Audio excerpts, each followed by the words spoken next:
Good morning, good afternoon, good evening, wherever you are in this world. My name's Jade, and this is the interview, baby. And today we're not kidding around, folks. We got Doug Kidder in the house, and we're going to listen to some tunes. We're going to find out all about him. And it's going to be a shitload of fun, so strap yourselves in. We're going to kick off with a song called It All Can Go Away by Doug Kidder. Let's ode.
Hello and welcome to the show. My name is Jade and this is the interview, and I hope you're doing okay. What a beautiful song that was to kick it off.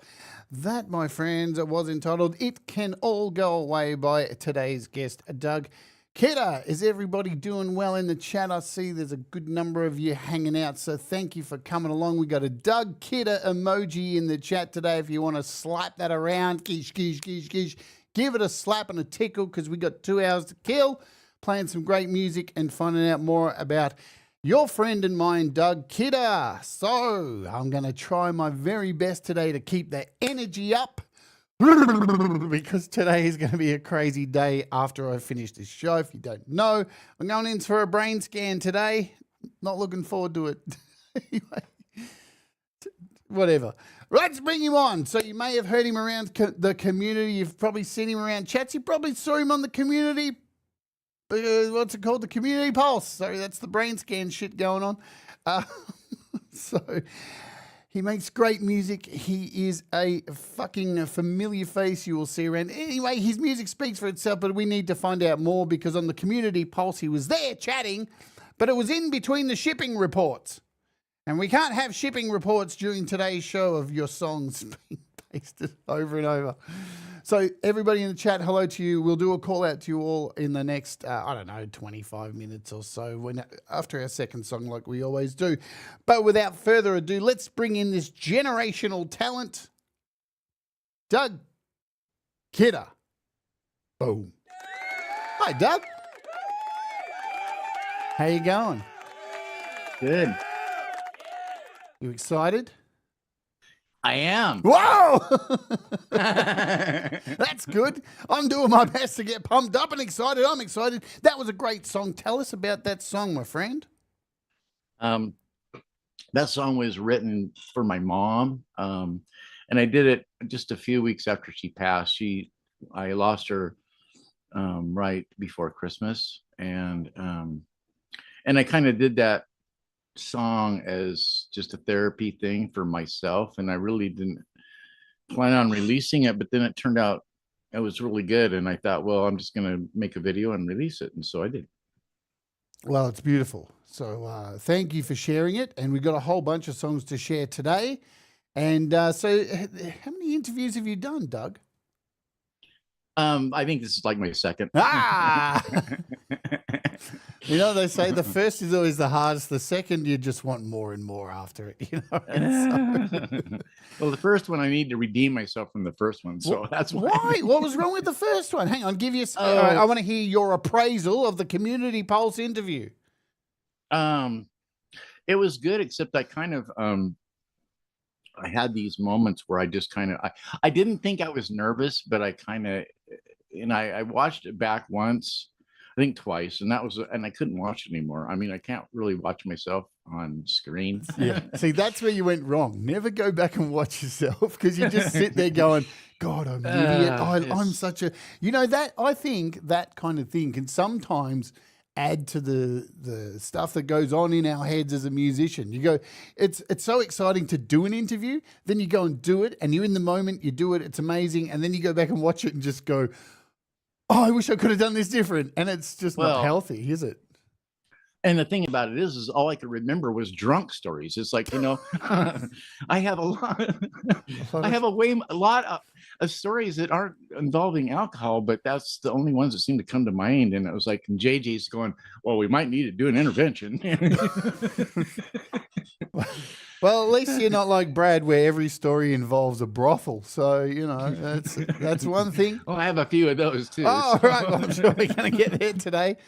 It's going to be zesty, folks. You strap yourselves in. All right, let's do it. Let's hit you with the first question I ask everyone who comes on here. And that is, of course, what does music mean to you, Doug? I didn't see that one coming at all. I'm so predictable. And I actually had time to think about this, and I really still don't have a very good answer for this one, because it's just like right now, probably 60 to 70% of my day somehow involves music. So, you know, it's been part of my life for ever since I can remember, really. And like, it's, you know, like this thumbnail says, it's like I came from generations of music. So when I was little, I just thought all families had music, and you know, and all families did that, you know. And I turned, you know, as I got older, I found out that no, all families don't have jam sessions with the family reunions, and you know, it's all not about music. And so it's such a big part of me that it's like in my DNA. So I'd have to say it's, you know, it's huge. That's what music means to me. And it's been around in my life for a long time. I mean, I'm sort of like, when I first got my first guitar and started playing, I start playing, and then a little while later, Sergeant Pepper's came out. That kind of gives you an Wow. idea. Yeah. Well, I wasn't saying wow over your age. Like, wow. I don't give a shit about any of that, but what a great album to come out at that time, for Yeah. inspiration, for being interested in Well, music. the Beatles were kind of like I didn't really, I knew, I learned a couple few simple things, but when I first started, I was learning like, um, my very first song I learned was Swanee River Hey. to sing way down up on the Swanee River, And then I started playing like country stuff, and I kind of gravitated to like picking type of guitar. Chet Atkins type stuff was what I first started learning how to do with the guitar after I kind of just learned basic chords. My first real picking thing was like the Buckaroo song by Buck Owens. You said when I first asked you what music means to you, because it is a hard question, and I forget how much of a hard question it is. It seems easy, right? Saying it every week on this show. What does music mean to you? But I know if it can't. I remember when Brad asked me, I was like, oh wow, because it fluctuates, doesn't it? Because that's the thing. We're not static people. One day everything's fine, the next day you've had a stroke. So much can happen in a few hours. Right. So music changes with us. Would you agree with that? Through I do, turmoil? and I also think that there's a lot about music and how it affects us within our brains, and how it affects our whole physiology that we don't even understand yet. And so the power of music is unrealized to its fullest, and that's what I believe. And I think that we're all going to be gone by the time we kind of figure out really more about it than what we know. All we know right now is it's hypnotic, and it has a power that we can't really describe. True. I'm going to talk. I'm doing a rant this week about writing the perfect song. And it's interesting.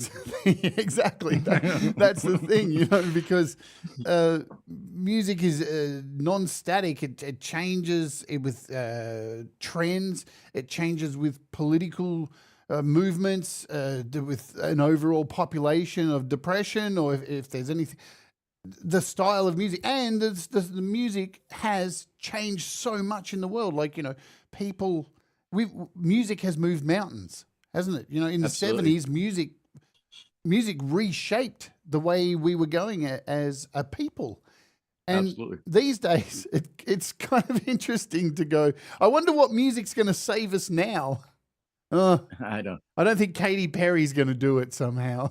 No, but music throughout history has really had an impact, and some of the musicians have really. I mean, I go back to Dave Brubeck, and I love Brubeck, and it's like, I'm a big jazz. I love jazz, and so, but back in the early '60s, I think it was Steve Allen's show, and they wanted him to come on and play.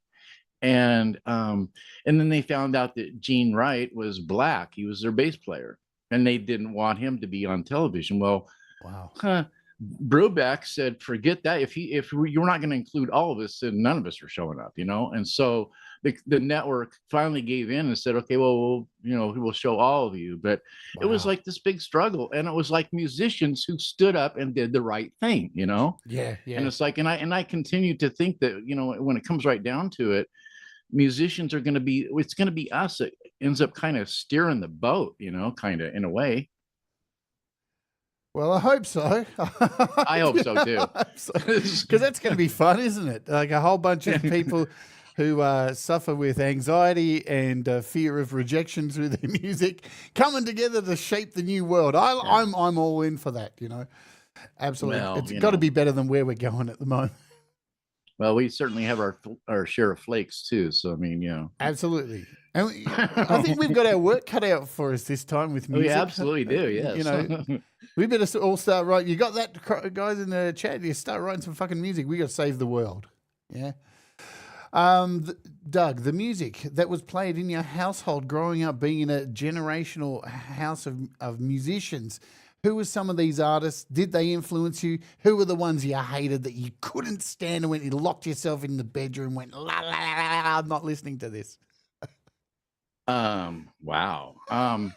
I can tell you the stuff that we listened to a lot in the Yeah. house. My mom was the one that was responsible for most of the music because that's the site that's where the music really came from. Although I found out my paternal grandfather played the piano, and I didn't know that until after he passed away. But the music that was played in our house, my mom loved Nat King Cole. So there was a lot of Nat King Cole playing. Um, she also loved Herb Alpert, Patsy Cline. That kind of thing was playing a lot. There was a lot of country because my family, going to this generational thing, my grandfather played fiddle in barn dances back before I was even born. And then my uncles played and my mom played. And in fact, my mom was in with my uncle in one band. So the music that was really heard in our house it was quite diverse, but it was really, I would say, more geared towards jazz style of music. So it was good music. Yeah. Music, and I don't remember hearing music I hated. I don't remember it was like the first time I think I heard the Yardbirds play, I hated that.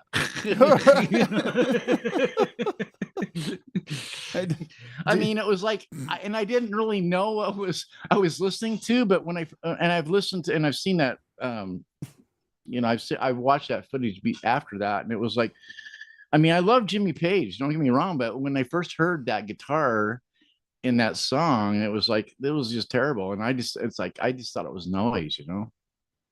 Isn't that interesting that back then you think that's noise? We even now have a genre of music called noise where it is just fucking utter noise where people take a microphone, shove it in an amp and just woo, and that's music. And you know what? I agree. It is music because this is the thing with tones and frequencies. You're right. We don't understand frequencies. There's a lot of people out there who think they're experts on YouTube who are saying, hey, this frequency, these are... Sure, but we just don't understand it. And no matter what, even if it's noise, even if it's metal, no matter what it is, it changes your brain. That's the thing. It does. And some people's brains, all our brains aren't the same. So obviously some frequencies are going to affect some brains completely different. I guess that's why music is subjective at the end of the day, which is fun. Where am I going with this? I don't know, but I had a thought and I kind of lost it. So I looked at the chat. I'm actually able to. I like this a lot better than StreamYard because StreamYard, I totally was screwed up with chat. I could not even watch that. I watching chat right here, and it's not really messing me up. So yeah, because you can just pop out the chat out of a video. Well, I've got it kind of split where I can see both. I can see us and I can see chat, and I'm not really paying attention to. As long as you're comfortable, would you like a pillow as well? Yeah, well, All right, hang on a minute. What do I have laying? I've only got guitars because they're comfortable enough. Let's talk. So, did any of these artists growing up, did they influence the style of music that you eventually played later on? Yeah, really, kind of, because there was certain things that I learned along the way that I still use that's kind of when I incorporate certain things in my playing, people are kind of like, wow. And it's, taking stuff that I learned Chet Atkins wise, where I'm playing with my fingers and I incorporate a pick in that. And it's kind of hard sometimes. And it's like, it takes practice to flip from pick to fingers, to pick the fingers back and forth. But there's some stuff it sounds impressive. It's once you learn how to do it. I mean, everything is just playing guitar is like just one trick after another. That's how it's like a one trick pony type of thing, It's like, and it's like, once you learn that trick, well, then it's move on to the next trick. And, and it's like, putting all of it together, and anybody who plays golf knows that it's like, to put the long game together with the mid game with the short game. It's like that. If you can do it all together, it's like you got something going there. And I could never do that. So I'm a terrible golfer. I don't even try anymore. Oh man, I just used to go to golf courses just to steal golf balls that got lost in the rough. So, and then just me and my mates would sit back in the grass and just watch this dickhead try and find his ball for 2 hours when we had it all along. That's my experience with golf. There you go. Oh, and Happy Gilmore. There you go. Oh yeah. So, what Take was this, Bob? what was the first album you purchased with your own money, Oh. and the first album that was given to you as a gift? I don't remember the gift thing. I do remember the first bunch of albums because I kind of bought them all together, and it kind of ties into something that we're. It's kind of a story here, so bear with me. I started playing. I auditioned. I think I was either 13 or 12. I don't remember exactly. I was young, and I auditioned for this band, and these kids were older than me. And we started playing, and we started playing. This gives you kind of an idea. My voice hadn't changed yet, so I still had this little. I could still hit notes that were, dogs could hear and nobody else. Nice. And so anyway, we started, and I started thinking about that. I'm hearing this echo and it's fucking me up. Anyway, Let me fix it. There you go. Yeah, when I went to do this thing for the interview for Frank's show, I started thinking about this night, and I got the story wrong because I thought this was at the audition. And I started thinking about this last night, and I made notes so I could get the shit straight, and because and what happened was after we've been playing for a little while in Grand Union, and this was like this little kid band, and we had this one kid who was older came up and listened to us after we've been playing for a little while, and he made a comment, and it's like, well, that's impressive and everything, and he was looking right at me because I was pretty much a lead guitar player, and he looked at me and he said, well, that's really impressive and everything, but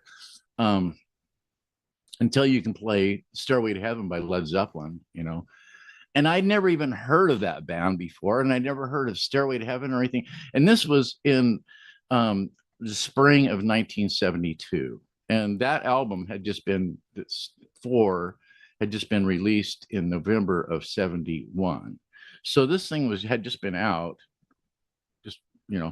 and so I was just clueless. But it was like I remember thinking to myself, okay, he just like put me on the spot, and I had no answer for any of this, and so I had already had some money saved up. So what I did was, within just a few days of this, I went down and I bought a Learjet 8-track player, and I think it was 3 or 4 8-track tapes, and one of those tapes was Led Zeppelin 4, and I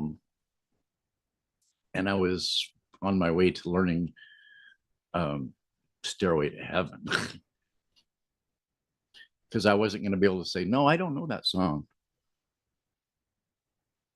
I'm just bringing up the Learjet for everybody to see.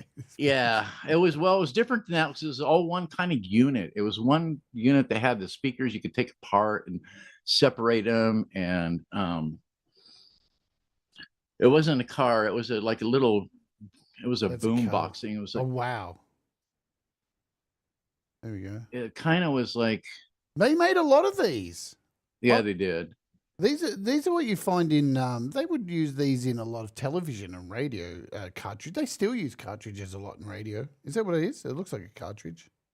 It was an 8-track. Yeah, it was a pretty flawed medium. So Led Zeppelin has sparked your curiosity. Would you say you were heavily influenced by the Led Zeppelin? Oh yeah, Led Zeppelin, Jimi Hendrix, Black Sabbath. In fact, Black Sabbath was what we could play because we couldn't play a lot of the other. and I mean, this was actually when we got past the country shit that we were having to do for the first 2 years of my playing career.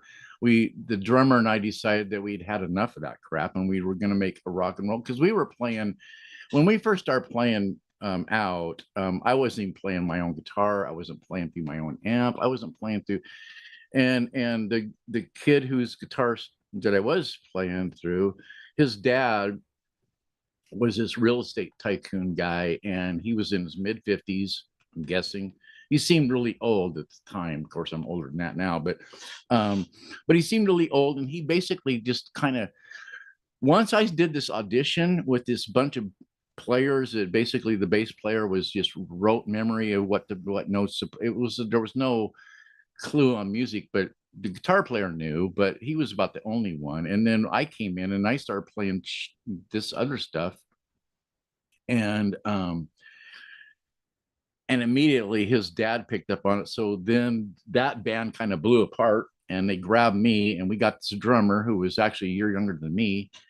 And but Paul, who was the dad, he micromanaged us. He basically told us what to wear, how to act, what to play, blah blah blah blah blah, and we were working all the time. So that was for about two years, and then the drummer and I, by this time we were, I was like 15, and we wanted to grow our hair out and play rock and roll, and so we kind of left, and it was right before that.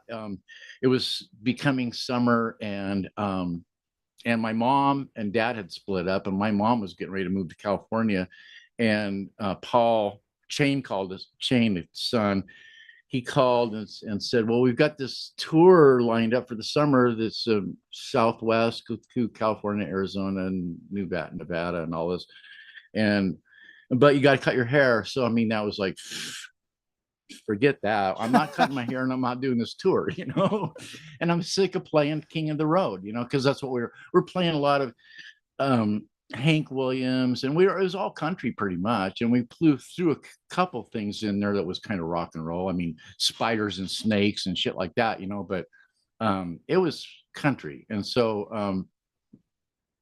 and I was getting tired. We'd have these meetings. It's like Paul would call these meetings, and we'd have to go up to the big house, and we'd sit there in the living room, and Don and I, the drummer, and I would be sitting on the couch, and Shane would be on the other side, and his dad would be giving us this big friggin' lecture, and Shane would be over there shaking his head. Yeah.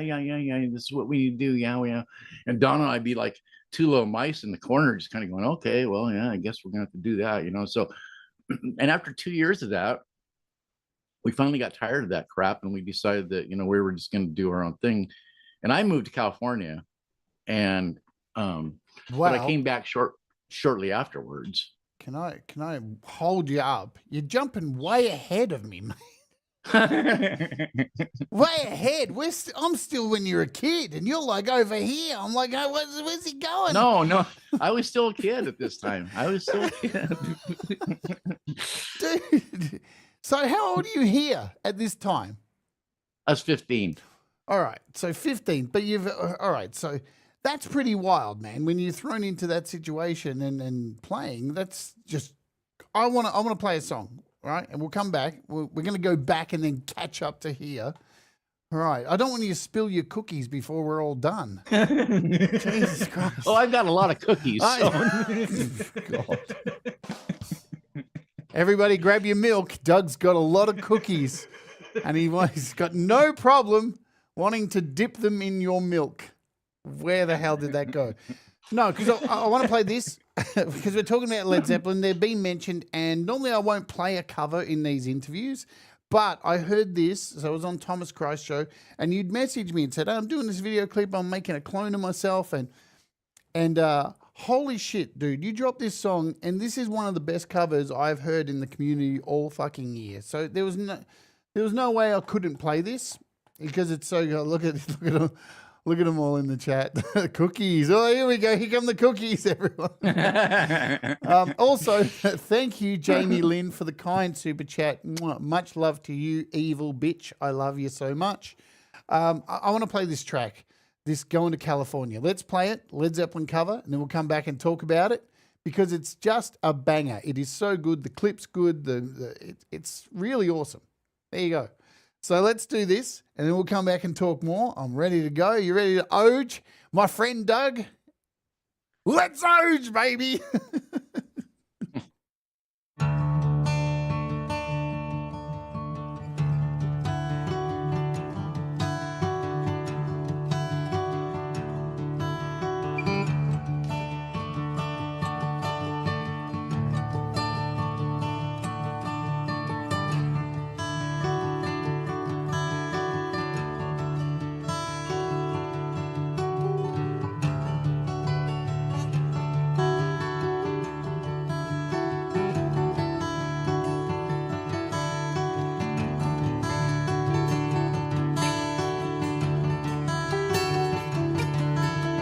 Spend my day with the woman kind. Smoke my stuff and drink all the wine.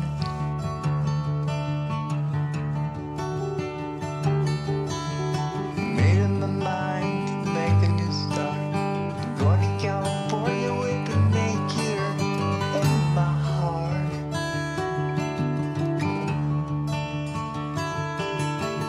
Someone told me there's a girl out there with love in her eyes and flowers in her hair. Oh.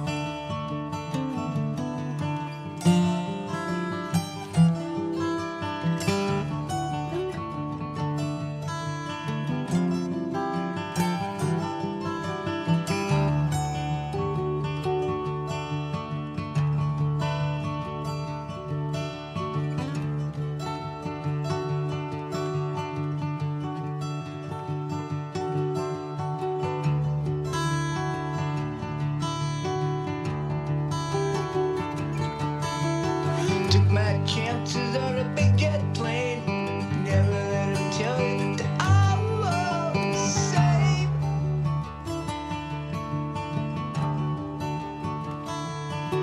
Oh, sea was red and the sky was gray.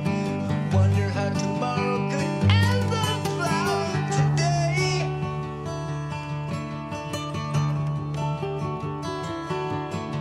The mountain and the canyon started to tremble and shake. Children of the sun began to awake. Watch out. Sitting at the back of the god's got a plunge on the nose and it's starting to blow. I think I might be sinking.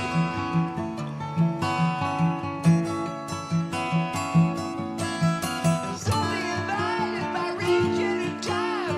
Me, you, and them in the path running straight.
Well, fuck me drunk, paint me red, turn me sideways, and stick me whatever hole is open. That was wicked. Now, what I love about it, because I remember when we saw it for the first time, a group of us, we sit on Clubhouse every day, our little close group of friends, and we were all just sat there, just quiet. It just quietened in the room. You know, sometimes you just hear a song, and not all songs can do this. And even a cover is really hard, especially a Led Zeppelin cover, man. And it just made me stop and listen and want to hear the rest of it. And yeah, it's beautiful, beautiful cover. Have you frozen? I think I've lost Doug. I'm talking to no one. Hello. He may have to rejoin again. I'm not sure. He has frozen. So it was a perfect moment, and now it's frozen in history right now. I'll see if I can get him back on here. His internet may have gone down. He does have a pretty terrible internet connection. So hopefully he can leave the stream and come back. He's gone there. It's two of me.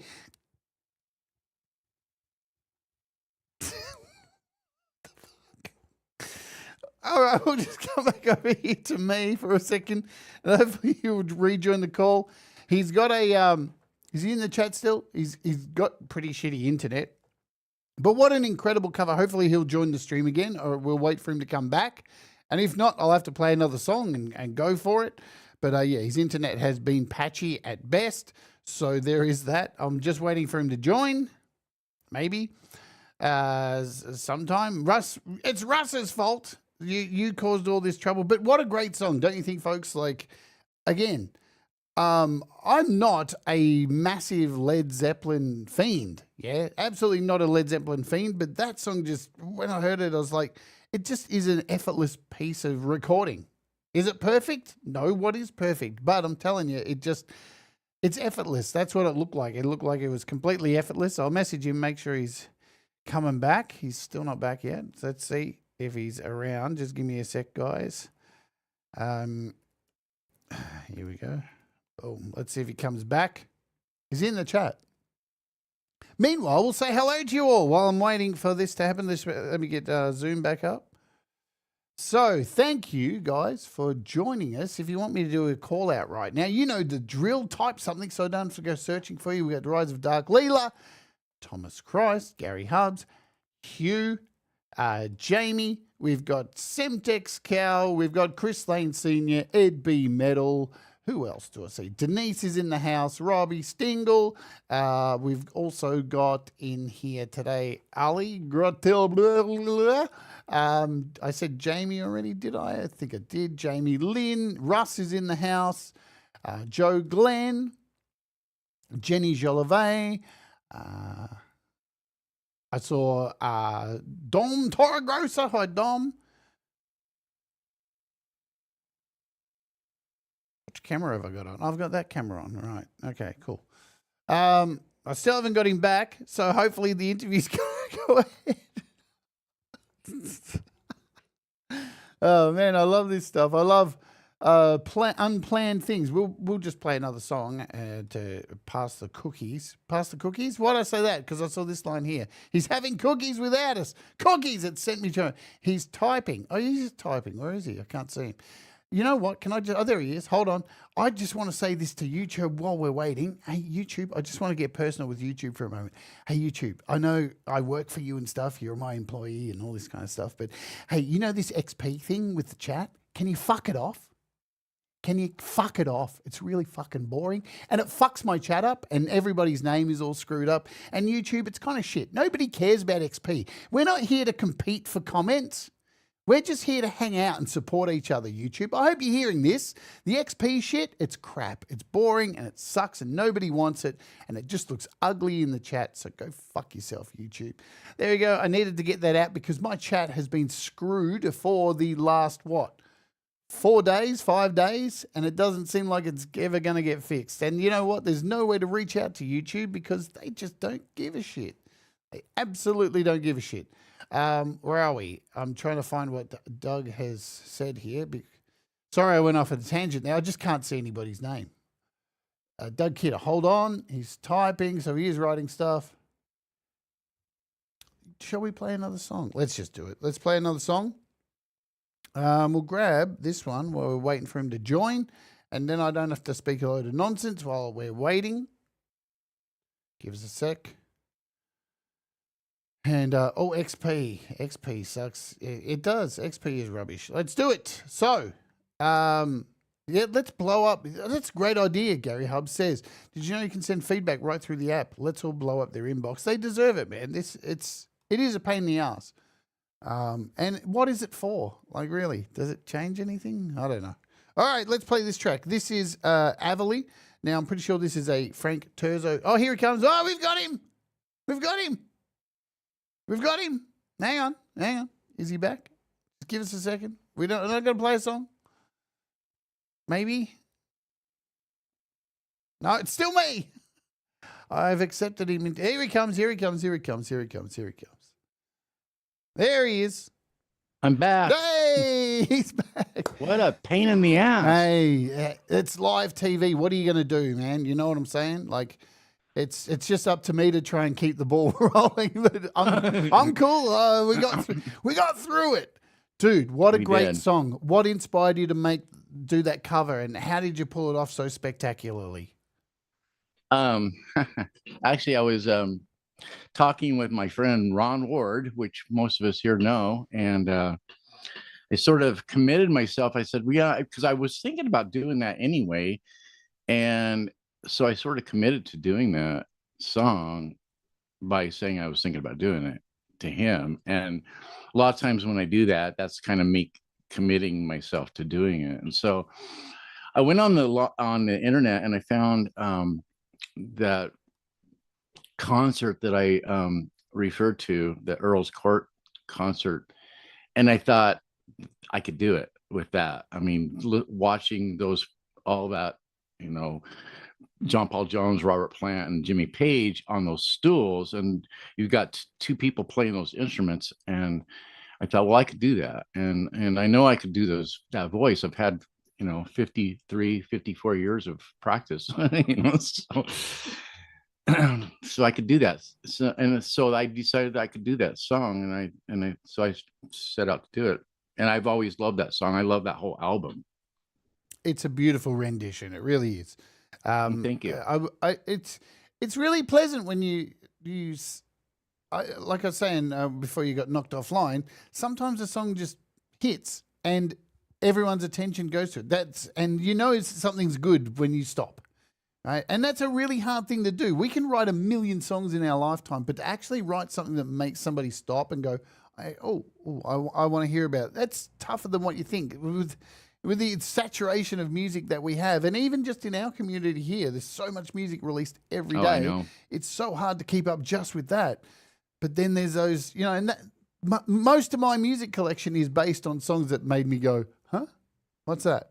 Yeah. And if I have to work hard to listen to it, it normally doesn't hang around. Right. Let's go back. We're still back because I want to know if during school, music lessons were a part of a thing for you. Did you do any school lessons? Did you play the recorder?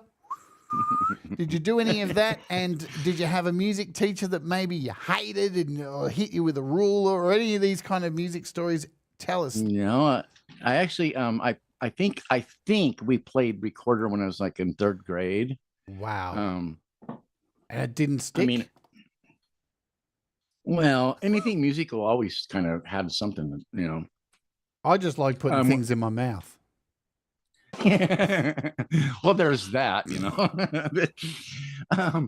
in the 5th grade, that's when band came along, and my cousin played the trombones, and I looked up to him, so I kind of decided to play trombone. Although by this time, even when they threw us the recorder in 3rd grade, I'd already been playing piano or guitar. So you were like, and then fuck this. No, I know. I wasn't like that. In fact, I was sitting there thinking about this earlier. It's like, and I've talked about this before when I was, I don't know, I must have been in the 2nd grade, and I was in Cub Scouts, and we had a Cub Scout meeting, and went to that meeting, and there was like, I don't know, probably 8, 10 of us, something like that. And there was a guitar there, and all the other boys grabbed the guitar. Well, probably a couple that didn't, but most of them grabbed the guitar and were just banging on it and doing. And the Monkees were kind of big at the time, so they had this show, and so this one kid who was just kind of the alpha of all of them, he grabbed the guitar and started just banging on it and doing the Monkees thing. And I remember I started moving toward the back because I did not want to touch that guitar, because I was probably the only one there that knew how to actually play it, and I didn't want to embarrass myself by playing a guitar in front of people. So that's kind of how, it's, and I used to hide in my parents' bedroom and practice. I'd shut the door because their bedroom was at the very back of the house, and I'd sit on the bed and practice where nobody could hear me. And there was a mirror in there, and I practiced in front of a mirror sometimes. I mean, that was kind of a thing, but I don't even remember. So no hairbrush in the mirror singing, being a rock star? No, because I had a real guitar, and I didn't. If I was playing a guitar, I didn't need to have a fake microphone. So, What am I thinking? but when I was outside and it was like my guitar wasn't there, I would grab like a tennis racket or badminton racket or whatever, and be doing the.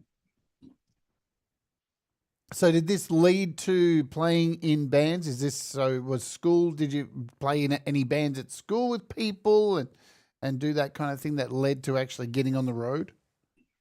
Actually, that all started in the 7th grade when my friend heard me play, and so he was kind of a well, he had a sister that was about 3 or 4 years older and she was really hot, and so he kind of had more balls than normal because of that. And so he heard me play, and we were good friends hanging around, and then he decided that he was going to tell these high school kids that I could play music. So the next thing you know, I'm getting lined up with an audition, which I really didn't even want to do because I was kind of terrified of playing in front of people. But I did it, and I went up there and in my little girl voice and started singing bread songs and shit, and it was like, and apparently it worked. I do remember one thing about up there when that band first started. They had the going back to Paul, who was the guy who was the dad who was managing us and stuff. He brought in these people from Nashville, and then our music teacher, and there was this whole big thing, and all these chairs, and it was in the summertime, and they did this big huge powwow, and we were playing, and we were I don't even know, it was something to do with impressing these people from Nashville. And with these people from Nashville came these little girls, and this one little girl, apparently I was like this doppelganger, however you say that word, somebody that looks identical to somebody else, because this one little girl was just like fascinated with me, and she just wouldn't. And my parents were, I mean, all these people were there. My parents were there. My teachers were there. It was like, and it was like this one little girl had a crush on me instantly because I looked like somebody that was apparently somebody, and she just wouldn't leave me alone. And I was like trying to hide from her. And it was just, it was just this weird shit. I mean, anyway, I have more stories. It's really, I got to tell you about. You mentioned like not wanting to be in front of people and perform. Right. And how do you overcome that? Because that's a real thing for many people. Even like Jim Morrison used to play with his back to the audience for the longest fucking time. And I remember when I was at school, my music course, one of the first things they taught us was how to be on stage and look at the crowd without actually looking at the crowd. To find a focal point out in the audience, like a beam or the bartender or a bottle on the wall, and sing to that. And I thought that was a load of nonsense, but it actually really worked. It does very, very handy. How did you overcome your fear of playing in front of people? Well, I still kind of get nervous actually.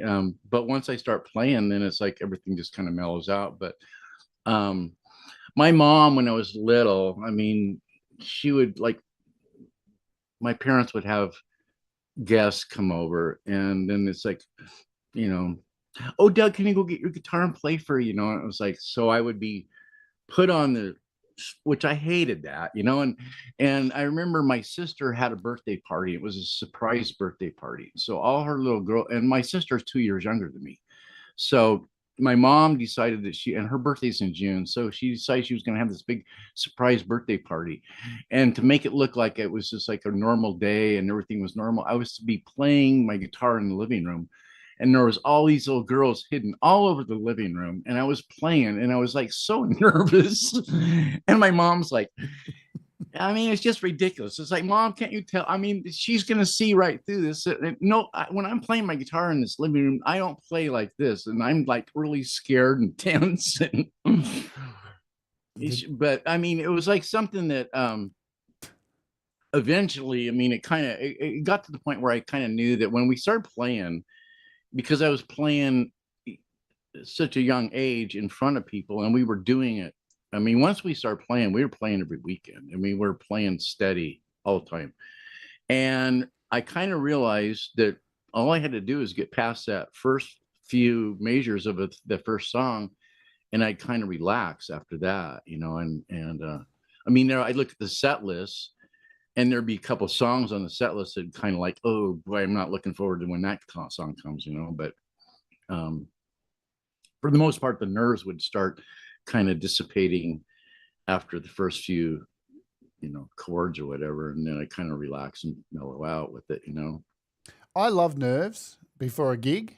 I used to hate Yeah. them. Yeah, and I used to see people say things like, "Oh, how do I quell them? How do I stop them and bury them down?" And I'd always think, why? Why do you want to bury an emotion? Like, I think without it, I saw a David Bowie interview once, and he said that he used to get really freaked out before going on stage, and then realize that those nerves are a gateway to exploding. Like, you know, you can literally explode from those nerves. It's a good thing, and I've never looked at it as a bad thing ever again. I love the butterflies throwing up before a show. Any of that, it's now it's Yeah. like, oh, that's really. It means I'm reacting. I'm feeling something before I'm playing. You know, I but never threw up before a show, but yeah, I never did that. I was probably the LSD Diarrhea. for me, but diarrhea. Tell us about that. Let's, what's it mean? Diarrhea. What? Where are we going now? So was it explosive diarrhea before the show? I'm sure it came in all varieties because Right. it happened more than once. Right. You know? Wow. Yeah, I dig that. That's a motivation. Yeah, no, but one thing that it was like, you know, later on when I started actually doing a little bit of studio work, I went in my very first time in the studio. I went in and I was really nervous. And it was kind of crazy because there was really nobody in there, but I was really nervous because I'd never really been in a real studio before. So I started playing after one listen to, you know, I listened to this thing and it's like, okay. And then and then it's like, okay, we're going to roll. And so, you know, hit record, and I'm playing along. And about halfway through the solo, I'm thinking, oh, fuck, this is just crap I'm playing. So I changed it up and I started playing.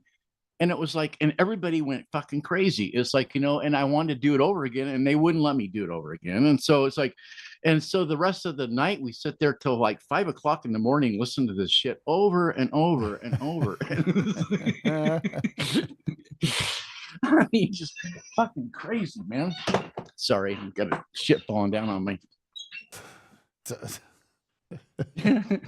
all that talk. It's all that diarrhea talk. It's exploding before us, folks. So, what instruments do you actually play? You're a multi-instrumentalist. So, what instruments do you actually play? Well, let's go to band stuff, and it's like the instrument I played most in bands is probably guitar, and then followed probably by bass, and then drums. And I was a keyboard player in one band. I don't consider myself a keyboard player, but I've faked myself. I went into when I was traveling out, not doing music, but I was working as a consultant, and I was staying in this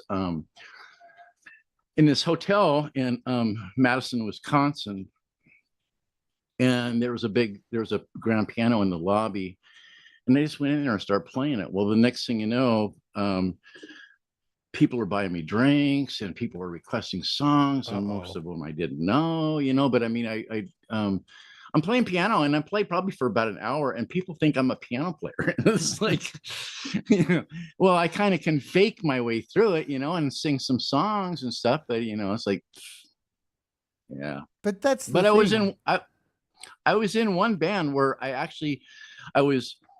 played three different things at, not all at once, but I mean, I had like three keyboards on on an A stand over on the side. I had my guitar, and then I had a lap steel in front of me at the very beginning, and then I had two or three mics. I can't remember, but the sound we were running sound from the stage, and the bass player on the other side of the stage was muting my different mics, and we were doing a bunch of different. We were doing classic rock for the most part, but I was playing all these different instruments in that band. So, which one's your favorite? God, because we've all got like a driving, we've all got the one ring that rules them all kind of thing out of instruments. What's your go-to? What is the one? Probably guitar or bass, one of the two. I mean, it's like the stuff that I probably I because I don't have use of my little finger anymore, not really. I'm a three-fingered player these days, which really restricts my guitar. I mean, I can do a little bit of stuff with my pinky, but most of the time it's in the way. And so I've been called like just a few hours before the gig, and it's like, well, you can do charts, right? And it's like, yeah, for bass. And so it's like I've been called in to do work for bands doing, it's like one time I got called in, it's like, well, you got a tuxedo, right? And it's like, yeah. And it's like, I mean, you can do charts. And it's like, yeah. And it's like, okay, well, we need you in 3 hours down at and it's $100 an hour, and it's probably going to be for 2 hours. And it's like, okay. So I went down there, and then, I'm meeting musicians on the spot, and they're handing me charts, which I'm not really, I mean, I'm reading kind of charts, but I'm actually just kind of like, what keys is in? Okay, it goes to there, it goes there. Okay, I got it. And then I'm just playing by ear. I'm just kind of faking my chart reading. But I mean, I keep getting called back. So I mean, I must be doing something right. Fake it till you make it. Isn't that I can't tell you how many bands I've rolled up, done session work for, vocals or whatever, and totally spun a line. Just spun even like when I was at school, Doug, I joined this music course and I signed up as a guitarist, and I was so not a guitarist. I was still learning. I was a vocalist, but I didn't want to sing. And the first song they made me try and learn with sheet music was the B-52's Love Shack. And I looked at it and went, I have no idea what any of this means. And it only took about an hour before they went, you can't play guitar, can you? I was like, uh-oh. But busted. But it is true. Like, so it's one of the things, even like doing YouTube or doing anything, if you don't have all the skills, but you have a good understanding, a fairly okay understanding, you can fake it till you make it and build while you're, doing it, Right. Exactly. So I'm going to play a song. Let's play a song. Where are we at? We're at the hour mark. So let's play another song. Now, this track is a cover, I'm pretty sure, from Frank Turzo. Now, I've got two of them. It's not Change the World. This is the Averly track. Is that right? Is it a... Yeah, Averly, yeah. Tell us, what got you to jump in and throw this one down? Well, I heard the song originally on Pete's show, and it caught my ear because it's a good song. But then later on, and I don't remember exactly all the things that happened. I kind of remember it this way, but this might not be right. I don't know. I saw Frank kind of poking around on my stuff, So it's like, well, I started looking into his stuff, and then I came across that song again, and it was such a killer song. And I just and what it the topic was human trafficking, and it was like such a huge thing about how, yeah, it hit a nerve. And it really, I mean, I sit there and I started reading about it, and it was just like it was really emotional for me. And I thought, well, I got to do this song, and I've never done a cover song by anybody in the community before, but I thought, I just, this community is, there's so much power in this community, and I just love this community, and there's so many wonderful people, and so many, I mean, it's just, and I thought, I want to do this song, and I want to promote this in the community. This is a great song, and this is worth doing, and I want to do it. So I did it. Absolutely. Look, you can't go wrong with a cover of Frank Turzo. No. It's just like, I mean, Frank's a great writer. I mean, Yeah. he's just really great musician, great writer, just a great person, and it's just like taking gold, melting it down, and reshaping it. Pretty much, That's yeah. Frank. I mean, Turzo.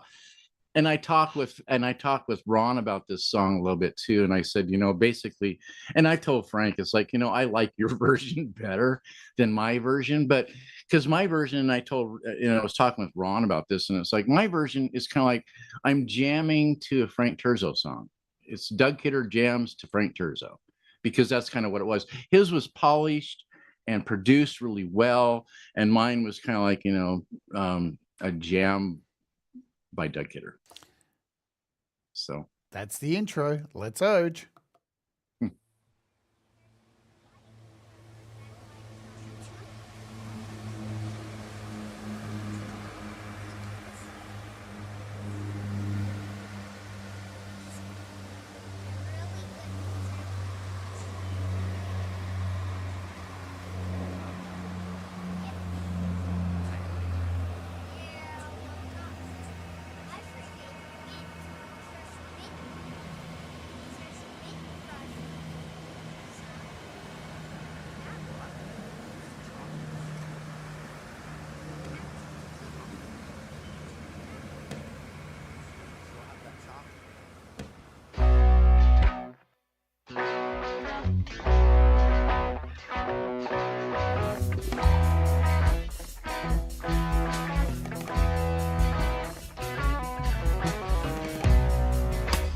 When the boat set sail, hope was all she bore.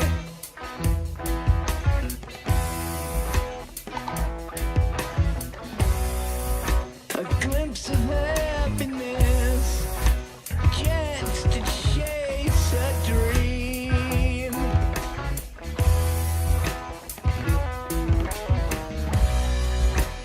Lured by love and shelter, silenced by the threat.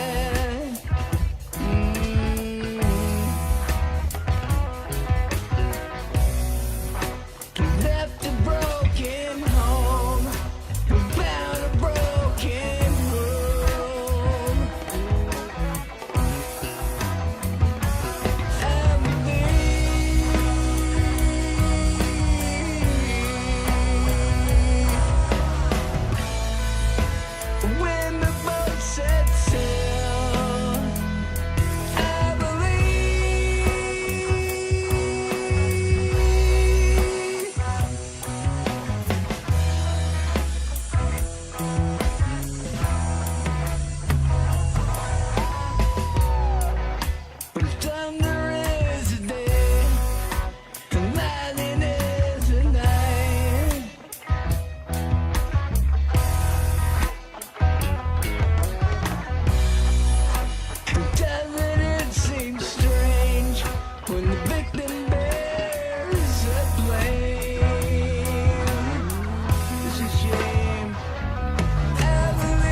Pleading for childhood, she never got to see.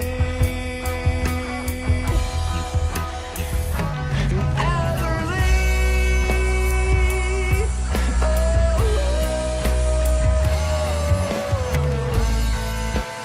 when the boat set sail, Everly.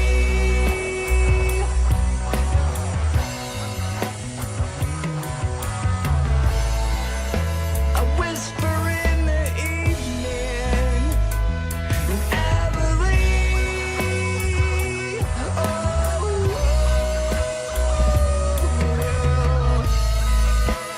When the boat set sail, Everly.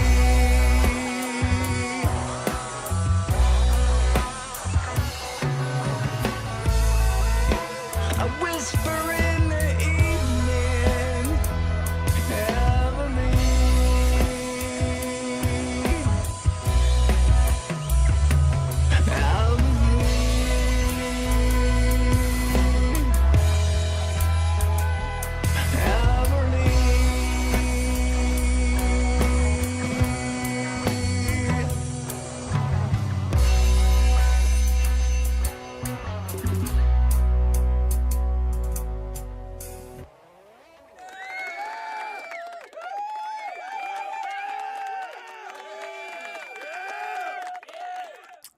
Boom. Beautiful track. Beautiful.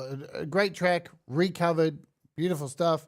Harsh topic. Hardcore topic. A topic that is a thing. Yeah, it is. A thing at the moment because political possibly has somebody involved who's involved in that. So that's just strange. But here we are. The world is what it is. What are we going to do about it? Who knows? don't know. It's a heavy subject. I'm probably not going to try and talk too much about it because you know what YouTube's like with talking about this stuff. I know. They get a Thank bit, you all in the chat. Yeah, you guys rock. Thank you, G-May, also, who sent through a super chat I saw before I put it up, but where is it? I can't even find it now. There it is. Thank you, G-May, and some other people joined us. I think Dell I saw in the chat as well. We got the... I nearly stuffed it up. Where are you? Let me find you in here. There we go. Panda the Torture Clown, who I met last night at Brad Example's live stream and subbed up some cool content over there at Panda the Torture Clown. I'm telling you what, go and check it out. You'll love it. It's very exciting. And now you're playing gigs. So you're in your teens. You're playing gigs. You're in studios. You are virtually a fucking working musician. Is there anything from this time of being thrown into, well, not thrown in, but being a part of that whole world as a teenager, that any advice, or anything that you got away from that has been helpful for your future in music? Any lessons learned? That's what I'm trying to find. I kind of learned early on that there's a lot of shady people in this business, and it's, you know, I mean, when I went to California, I came back, and we started kind of putting, and I'm still in my teens, and we started putting a band together. Don, the drummer, and I, and but I remember getting a phone call, and it was from this guy. He was probably in his mid 40s, and he was a country guy, and he was looking for a guitar player, and he offered me this job. So I started playing for him, and I mean, I was 17 years old and I had a driver's license, but I didn't have a car at this time. I didn't have any wheels or anything. So, and I played with him for a while, and then, and we did this jam session, and we were sponsoring this jam session, and basically it turned out to be a joke, and I ended up getting just totally ripped off.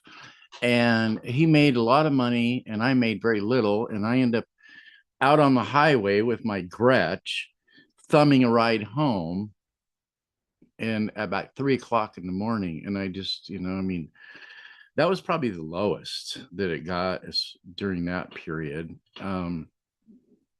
Why do you think so many charlatans are attracted to the music scene to rip us all off? Because we're an easy target. We're vulnerable, we're gullible, and we're stupid sometimes, you know. I mean, so and it's just the bottom line. You can look at, I mean, the prime example of being stupid is the band Badfinger. I mean, that band was just, I love that band, but I mean, you know, that band was just one tragedy after another. And that you've heard, I mean, that was pretty much the extreme on exploitation of, you know, the gullible in a band situation. But I mean, it's out there on just on a much lower level too. And I don't know about nowadays, but you know, I kind of was I got into music at a time when I had a lot of opportunities available to me that you don't see nowadays, you know. Yeah. And so there was a lot of things that I was exposed to that I was really glad that I was, because those opportunities don't exist nowadays, you know. And so, and I learned a lot from those things, you know, like that, for instance. I mean, I learned that there's some pretty shady people out there in the business, and they don't all have to be online. Yeah. they can be right in front of your face and take your money with a smile on their faces as they're doing it, you know. And It's I true. do have to say, I do have to talk about one little, because this is kind of a funny story. When I came back from California, and I started doing this thing with Vince, was his name. Vince Duman was the guy. He was the 40-year-old, 40 plus, that, and basically the reason why I ended up out on the highway at 3:00 in the morning with my Gretsch is because this guy found a piece of ass, and that was much more important to him than to take his guitar player home. So Right. his teenage guitar player, you know. And so but anyway, during that same time, it's like Don and I, the drummer, and I decided that we wanted, because we were really getting into, by this time we were getting into Black Sabbath a lot. And so, and I wanted my old bedroom, which was now our music room, I wanted it to sound really good in there. So what we did was we ended up getting a whole bunch of these old camping quilts that were really thick. And I ended up getting these 12-penny nails, big nails for building houses. And I was hammering all these blankets to the ceiling, to the walls, everything. And this room ended up sounding fantastic. And we could turn everything up to just, you know, crank it to 11, although we didn't do that, you know, because I was playing through a Fender Bandmaster at the time, and after you got past about 7.5, it just started sounding like crap. So I never really went past that. But I mean, we were playing really loud, and my dad, because it was just my dad and I at that time, but my dad would never look in that room. And we were in there for a long time, and then finally I moved away again. I think I headed for Oregon for the second time. And after that, I went down to California. When I was in California, they called me up, and he went ballistic, because basically, I mean, I put all these nails in sheetrock and just ruined the walls and the ceiling and everything in that room for sound, and he didn't get it, you know. So I fucked his room up, but the sound was awesome. He just didn't get it. What a prick. It's interesting, like rooms and stuff, because, like, from my knowledge, you went on from there to build your own studio, didn't you? Oh yeah, years and years later. Yeah. That was much, much later in life they did that. But in the meantime, I mean, I was collecting a whole bunch of experience. I mean, everything from, you know, because all this was in the 70s, you know, and the 80s. I mean, I didn't build my studio until the 90s, and that was, you know, toward the end of the 90s. And before that, I mean, there was a whole bunch of road work, and there was some studio work, and there's just a whole bunch of different things in a whole bunch of different places that's one of the reasons why I sat down and tried to, you know, come up with this thing, because it was like,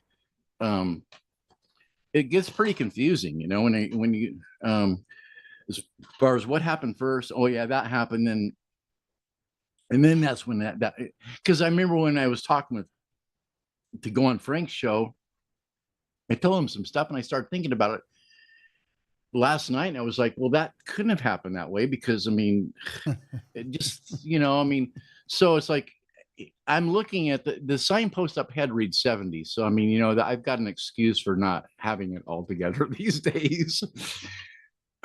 I feel you. I can barely remember what I did yesterday, let alone the things I did when I was playing in bands off my head on every drug that was available. Right. Was that a thing for you? Like, it's hard when you break into the music industry, no matter what it is, touring or recording or any of this stuff, that you're going to get offered drugs, you're going to get offered booze. How did you take that when that comes your way as a youngster? Yeah, I did. I did take it. You took it all. I mean, it was just when you kind of like sort of, and I was like a big fish in a small pond. So everybody's trying to get close to you, and the way that they can do that is like, put candy in your face. And so, yeah, I had a lot of candy being thrown in my face all the time,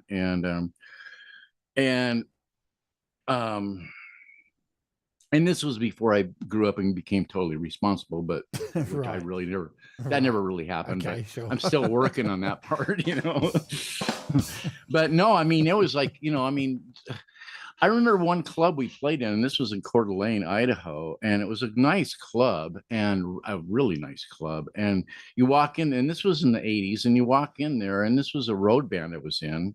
And you walk in there, and the first thing you saw was over on the side, there was all these, it was like a huge, like, lounge area with coffee tables and couches and, different kinds of, and there was the coffee tables that were there were glass tables, and people were doing lines on these tables right in the club. It was like, and that was what the first thing you did was walk in there, and people were over there doing lines, and it's like they see you come walking in, and it's like, and they want to, because you're part of the band, they want to get close to you, so come on over here, and so you're doing lines. And in this club there was a dressing room right behind the stage, and I'll never forget this. So I love this thing. I mean, drugs were all over the place, but the one thing that I remember about that place was in the dressing room, some of their band had come in there, and they drew this thing, and it was like you're looking at the bottom of an iron, like the kind you'd iron your clothes with. And it was like there was clouds and sky and stuff, and there was an iron, you're looking at the bottom of it, and it said, gravity, it's not just a good idea, it's the law. And I was like, and I just remember looking at that, and it was like, it left an impression, because to this day, I still, of all the things in that club, that was the one thing that just like really, I mean, there was a few things in that club, the cocaine on the glass tables. And, Why does Coke taste so much better off a glass table than a toilet seat? I don't know. It's like, it was because it was easier to see. I don't know, off a toilet seat. Yeah. It's one of those things as a musician. At one point, you're going to be in a bathroom, and somebody's going to go, yeah, and it's on a toilet seat, and you go, what else has been on that toilet seat? Fuck it, let's just go for it. Yeah, my nose is already filled with bacteria that's it would kill anything anyway. So, well, Gary says Doug on the pulse, drinking stories. Doug on with Jade, drug stories. But Gary has offered an alternative fact question. Has Doug ever had a job outside of the music hustle? Yes. Uh-oh. Absolutely. Uh-oh. I had a profession, actually. What? Do we really want to go there? Hey, it's your show. You. No, it's your show. No, hey, you. If you want to talk about that, if you want to talk about that, I'm interested. I actually do have a drug story that's related to a career. I was a pharmacist for 22 years. Oh my God. A doctor of pharmacy. Right. All right. So, Brad, are you listening? So there was a little conflict. I mean, I went to my high school graduation reunion. It was like the 20 year, I think it was. And I walked in and we start talking.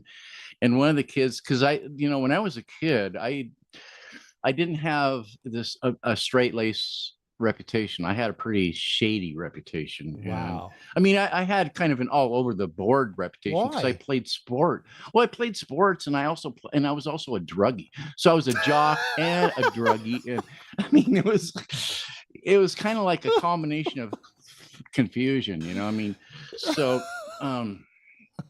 yeah. Don't worry, man. Um, I was a druggie too. So I mean, that was my you know, and that kind of came with the playing music. I mean, it was like and it's like Black Sabbath was so much better if you were fucked up, you know. So it's like, and you were playing it, you know. It's like, and I kind of could do the Aussie thing back then. I mean, I could kind of sound because I get I kind of get that thing, you know. We kind of make jokes about that, you know, the whole Aussie could do that, and so I kind of practiced learning how to do Aussie, and I got to where I could, but I haven't tried for a long time, and so I probably couldn't. I mean, I can do Robert Plant kind of, but I can't do. I don't think I can do. If I practice. I'm not going to sit here and say I can't, because this is exactly what Pete just got done doing on his show. Is that, you know, and I've been saying this forever. It's like when we start telling ourselves we can't do something, then we absolutely we can't do it. You know, so Yeah. so there's a lot. I mean, you got to convince yourself you can do something, and then you can do it, and then you have a fighting chance to do it. You know. Yeah. It comes back to fake it till you make it. You know. Exactly. You pick it up just by experiencing it. You know, that's why they have work experience at school. Unfortunately, most of us, our brains are too young to already have picked a career path, and then they throw us in some work experience for 2 weeks at some job that we never ever wanted to do or never will do. So it's a waste of time. Like I really think they should evaluate the school system and say, what do you want to do? I want to fly an aeroplane. All right, off you go into a cockpit for 2 weeks. Fuck it, just do it. What could go wrong? What could go more wrong than what's going on in the world at the moment? Whatever. I think that's the way we should do it. You've got a whole lot of instruments there behind you, I can see. You want to do a bit of show and tell by any chance? No, I've got a Telly and a Strat and an LP Fakeroo, and I don't know. There we go. Now all the guitarists are salivating. So you've got to. This is the thing, Doug. You've got to appease the guitarists every episode. There's and I know Tremor Bear. I think Tremor Bear. I saw him earlier. That's a nice grad. And he was going off on that dobro. So I don't play that nearly enough. There's the garage, and I got a bunch of acoustics, and I got a bunch of stuff that's not even really it's not really even visible. Let me see if I can get that camera straight. You're good. I've got stuff in closets. I've got amplifiers in closets. I've got amplifiers in the other room. I've got guitars in the other room. I've got all kinds of stuff all over the place. I've got 20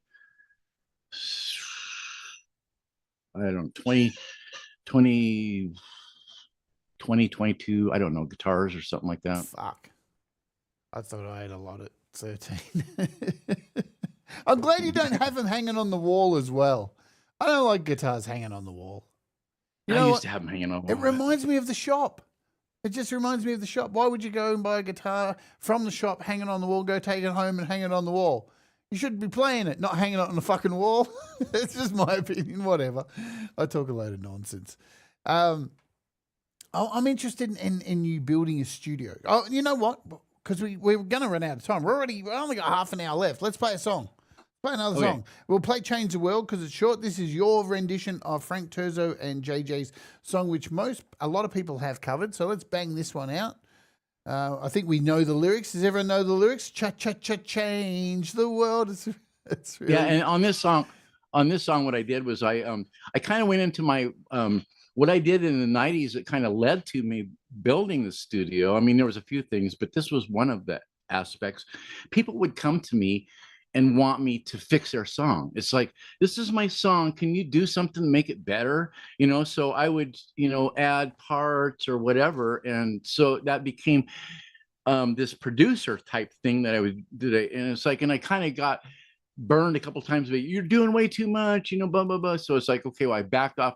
So with this particular song, I kind of took on that old role of, I'm going to take what they have here and I'm going to enhance it. So what I end up doing with the song was I end up capoing my guitar up and playing this kind of higher stuff, kind of like what that Zeppelin thing was, kind of mandolinish type thing. Yeah. And then I laid down bass, and then I laid down some backing vocals throughout with JJ and Frank both. And what I did was I kind of made it subtle, because what I did notice was, like, a lot of people, their tracks that they were turning in, it was like they were overpowering Frank's voice, and they were trying to do stuff with it. And so I just decided I'm just going to sing harmony, and I'm going to not be like, I'm just going to enhance what's already there. And so that was my position, how I approached it.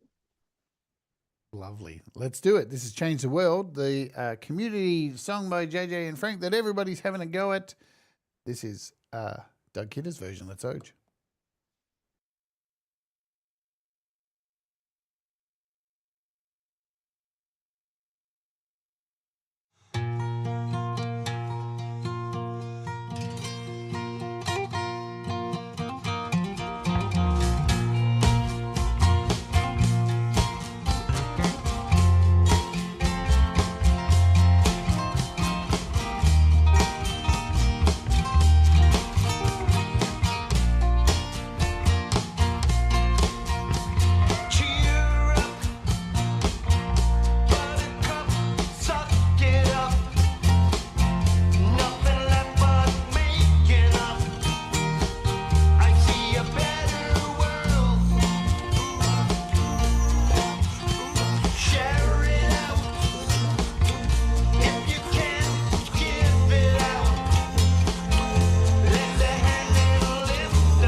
Of course. I love the end there. Well, I don't love the end because I don't want the end to be there, but that was dedicated to our dear friend Ricky T, who passed away. Man, what a shock that was. Well, I didn't know he was struggling for a while with health. There he is, Ricky T. Yeah, I did. I knew he was struggling, and It'd been a long time he'd been dealing with health issues. Well, It was, and the very last time that I really ever connected with Ricky, it was like I was asking for his help on something, and he was answering. He was trying to help me, and he was doing, and he got all done, and then Lorraine, his wife, grabbed the thing and said, "By the way, Ricky's in a hospital bed," and so. And Fuck. he was helping me. He was helping me from a hospital To bed, the and it was like, end. Yeah. and it was like after that I'm not going to ask for any, and I just, when I would shoot messages to Ricky, it was like, thinking of you, hope you're well, and you're in my thoughts and that type of thing. But I never asked him to respond in anything from that point on, You because I know, knew he wasn't. yeah, but that's what he loved doing. And when He did, when yeah. you're sick, right, you gotta keep going, because if you stop, it just compounds, and then you give up, and then you're gone, and you got to fight. Yep. And that's why he did it. It's, you hear it all the time. Somebody's sick and people go, "Oh, you got to stop doing what you're doing." It's like, yeah, but fuck, man, if you stop, Yeah. everything. And he loved that. Yeah. He loved helping people. That was the biggest thing for Ricky, was he just loved helping people, and he was such a wonderful person. Just such a wonderful person. And that leads us into this question. How the fuck did you find this community? Who was the gateway drug to lead you to us? Who was it? Well, I'm going to ask you, who do you think it was? I already know. I just... I know you know. I know it's Enjo. Yeah. Well, Mike and Joe, Creative Sauce was kind of the gateway for everything. And as soon as, when I started watching Mike when the pandemic happened. I mean, big surprise there, right? Yeah. And so I started connecting with Creative Sauce, and it was like, because I used that DAW, and it was like fine. And I just thought, well, I wonder if anybody has anything on Cakewalk. And so, boom, as soon as I poked it in, Mike came up, and I just got this new TV right when the pandemic started, and I never had smart TV before. So all of a sudden, Mike's pops up, and it's like, wow. So I start watching his videos, and it's like, holy shit, man, this is great. So, and then a little while later, it was like actually about the next following year, he created the Facebook group. And when he created the Facebook group, then I was completely made aware of when he was going live with these shows.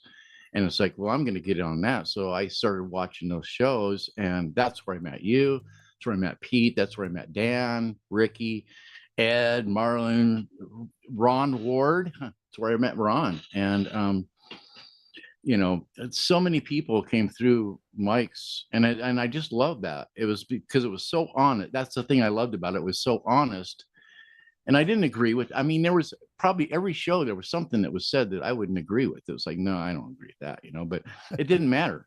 It didn't matter. I mean, and I remember with you, I always looked at when you were on there, because there was a couple different times when Mike had some songs, and it was during the Fix My Mix thing, and people would be submitting these songs, and there are a couple times when the vocals were just the person who was singing the vocals, and I have a name for this. It's like singing scared, and it's because they weren't letting it out. They were holding back, and you could hear it, and it was like, and you would always be the one who would and it was like, you got to belt it out there. And it was like, that's when I would just like, I want to jump in on the screen right now, because it's like, yes, and it's true. So you can hear it. You can hear it in vocals, man. You can. As soon as the first word is uttered, you can just hear it. Man, you're holding back. You can.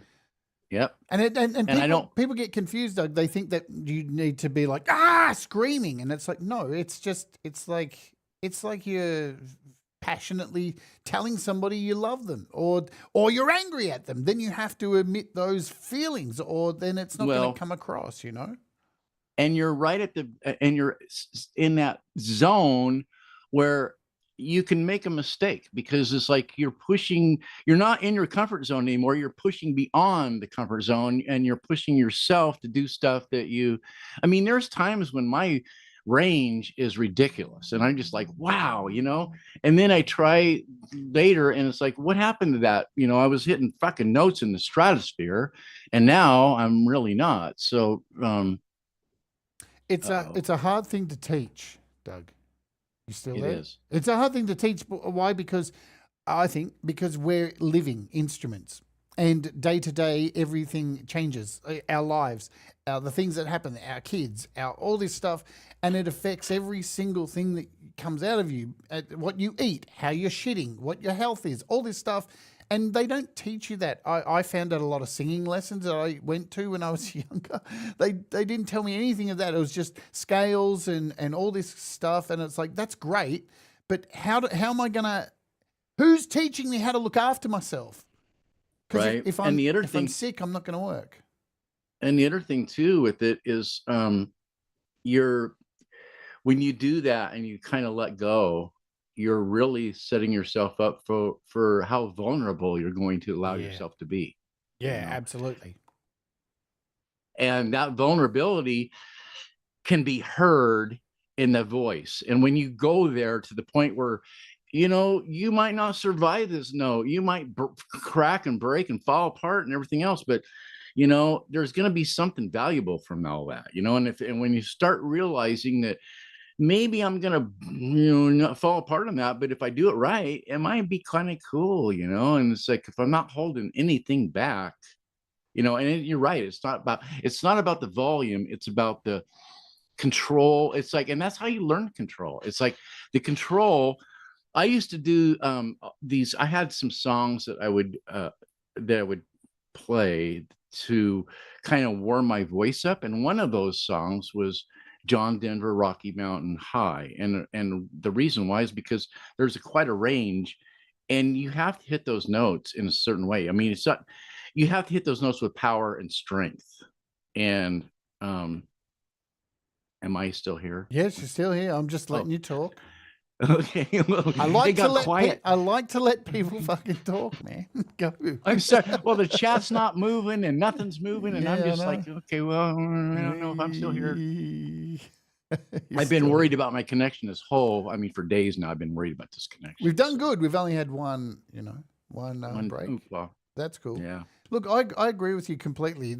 People talk a lot about red light fever, and you've worked in a lot of studios, you know. And I think when you touched on this earlier, I think a lot of people don't get to have the same experiences like you and me had when we were younger, going into Right. a recording studio, going in and doing this kind of stuff, you know, and you've got engineers who are professionals in front of you and they're doing things that if you're not sitting there hungrily watching everything they do, then you're wasting your fucking time. You should be like, Absolutely. and we don't get that now. We just got YouTube videos of people going, this is Right. how you do this thing. There's no, and you know, here's the other thing, because you're not paying for it, you don't absorb as much, I believe. Like if you're going into a studio and you're paying this motherfucker $1,200, you're going to get every moment out of it for that $1,200. If you're watching a YouTube video that goes for 25 minutes, it's kind of like, yeah, you know, it's not as compelling to learn from, I think. But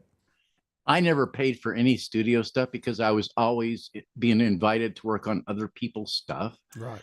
And it's kind of weird because I reconnected with a studio owner in Oregon that I had done some work in. And it was really weird because I started talking about this time and I was kind of wanting some information. And basically, you know, I mean, I think it's probably the age thing or something, but I mean, the guy was, and it's his studio, but it's like his dates were totally wrong. I mean, and I'm not going to sit here and argue with the studio owner that no, you were open earlier than that because I was in there, blah, blah, blah, blah, blah, and I couldn't have been in there when you said because I was on the road at that time. And, and so I just kind of left it alone and just, you know, but people's recollections of what happened at certain times, I mean, that one for sure I knew was like, no, I wasn't there during that time because I wasn't even in the area and I never came back after that. So no, that didn't happen like that. But I mean, it's like it's his studio. And he's like, I look at his studio and he's got, I mean, the first thing you walk in, I didn't even know anything about I mean, I was still, I mean, this was like my third or fourth time maybe in a studio. And I was still like, I'd go in there and this session was really cool because I went in there early and we were in there all night long. And so, and I was able to sit there and ask questions. Well, what does that do? What does that do? I mean, I'm sitting there and he's got like two LA2s. I mean, and 1176s. I mean, he's got all this friggin' state of the art vintage crap that we just die for now. And I didn't recognize any of that shit, but I've seen pictures and it's like, holy crap, man, that's I'm reading chat. I should not. I can't read chat. It's funny with all that gear, right? I remember going into studios and you look at all that gear and just go, man, wow, this is worth so much money. And now you can buy, but you can buy a simulation of that app for $2.99. Exactly. I mean, I look at my board. I still have my board, and it's like 56 channel board, and it's like all the, it was a pain in the fucking ass. There were so many, because there's all these connections. It's like, oh, where's that scratchy noise coming from now? It's like, well, because it's like you got fucking 3 miles of fucking cable that's hooked all this shit together, and it's like, trying to track down a bad cable in that kind of situation. I mean, it was like now everything's plug-ins and there's no tracking down bad cables and bad connections. And I mean, everybody's, the good old days of analog and shit. Fuck the good old days of analog. Fuck the good old days. I love it. I mean, unless you've ever experienced this fucking, we're slicing tapes now. And you gotta, it's like, Christ almighty. I mean, I can't even imagine doing, I mean, I never did that shit myself. I watched it done, and it's like, God, I mean, if you fuck up, you fuck up. I mean, what are you going to do? I mean, Phoenix following. Hello. Gordon Lee Weaver says, long live computers. Absolutely. It's a higher flow farm as well. Look, it's true. I remember when we did our first demo, Doug, and at the end of it, we got the recording, and walked out, and they handed us these huge master reel tapes, and we're like going, what do we fucking do with these? what are we going to do with them? We can't take them home and play them. What are we going to do? These days, it's so much different. I remember the first studio I went to passed tape and was just like, walk in, and it was all digital, and just like walking out going, it's on a CD. This is amazing. And it's changed even further. It changes so quickly. Tech is changing all the time. Now, look, as I said, yes, go. When I had my studio was literally, I mean, I did some mixing and stuff for people, but any client that came in who was really worth the shit, they had me record. I mean, because I had a great facility. And I had great mics, and I had, and I had good stuff. So I'd record, and then they'd say, well, give me the tapes, because they'd tape the tapes and bye-bye. We're not letting you mix this shit. We're going to take this to somebody who knows what they're doing, And so, so, I mean, they'd mix it someplace else, and they'd master it elsewhere too. So, and then I'd hear the final copy, and it was like, wow, that's really, I mean, I couldn't get it like that. So, I mean, they were doing the right thing but I mean, there was like there was this contest that they used to have around here, and they probably still have it. I don't know. It was the country showdown, and they'd have like, people would enter the contest, but in order for them to enter, they had to have a demo tape. And so people were coming to me to have their demo tapes, and I was doing $75 a pop. And it was kind of nice, because it was like, all I would do is go get the karaoke thing, and then they'd come in, and I'd put them in the studio, and I'd put the karaoke, and they'd sing to it. I'd put it together, give them a CD, they'd walk out $75 later, and it's like all good, So I did have one, though, that he brought his brother in. He did this karaoke thing, and then he brought his brother in. And his brother, it wasn't like for this contest or anything. His brother wanted to do this. He wanted to do a proposal to his, for his fiance, and he wanted to propose through music. Well, he came in there, and he wanted to do this Richard Marx song, Day After Day. I can't remember. Oh God, that song. Anyway, he comes in there, and he's fucking. It's like, and he starts singing, and he's tone deaf, and it's like, fuck, you know. So I got the button on the talk back mic on the board, and I'm sitting there, and I start having to sing with him to keep him in tune, right? And he finally makes it through it, and it's like, you know, it's okay, whatever, you know. We start talking afterwards, and it's like, and he wasn't like this big guy or anything. He was like, he seemed like he was a little bit smaller than me even, and I'm not big, but. And we start talking. It's like, well, so what do you do? And it's like, oh, I'm a football player. And it's like, what? You know, and a football player. And he's, well, yeah, I play for the New England Patriots. And it's like, what? Well, that fall he won a Super Bowl ring. So it's like, this was in 2001, they won the Super Bowl. And so he ended up with a few Super Bowl rings. And so it was just weird. You know, it's like, you never know who you're going to run into in some of these situations. I worked with one guy, Monty Jackson, him and his wife, incredible talent. I mean, just incredible talent. And he came in and did this couple they were black, and Monty, he had a voice that was just both of them had voices that were just amazing. Monty could do like Stevie Wonder, and they could flip around and do Michael McDonald, and it was just like, holy shit, man. I mean, this guy was completely crazy. Well, his wife, Patty, came in to do we were doing a children's album, and it was a children's gospel album.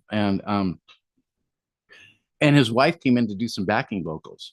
And I had like 4 rows of lights in the studio that I would have people come in and say, here's your, you know, dimmers and stuff. And they were all on separate circuits. So never, no noise problems or anything.